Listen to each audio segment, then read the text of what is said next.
رسول اللہ صلی اللہ علیہ وسلم نے فرمایا، جس نے کسی مسلمان کی کوئی دنیاوی تکلیف دور کی، اللہ تعالیٰ اس کی قیامت کی تکلیفوں میں سے کوئی تکلیف دور فرما دے گا۔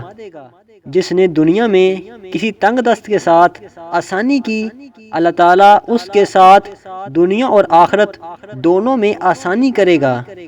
اور جس نے دنیا میں کسی مسلمان کے عیب کی پردہ پوشی کی، اللہ تعالیٰ دنیا اور آخرت میں اس کے عیب کی پردہ پوشی کرے گا۔ جب تک بندہ اپنے بھائی کی مدد میں لگا رہتا ہے، اللہ تعالیٰ اس کی مدد میں ہوتا ہے۔ اگلی حدیث، رسول اللہ صلی اللہ علیہ وسلم نے فرمایا، صرف دو آدمیوں پر رشک کرنا چاہیے۔ ایک اس آدمی پر جس کو اللہ تعالیٰ نے مال دیا اور وہ اس میں سے رات دن اللہ کی راہ میں خرچ کرتا ہے۔ دوسرا اس آدمی پر جس کو اللہ تعالیٰ نے علم قرآن دیا اور وہ رات دن اس کا حق ادا کرتا ہے، یعنی اس کی تلاوت کرتا ہے۔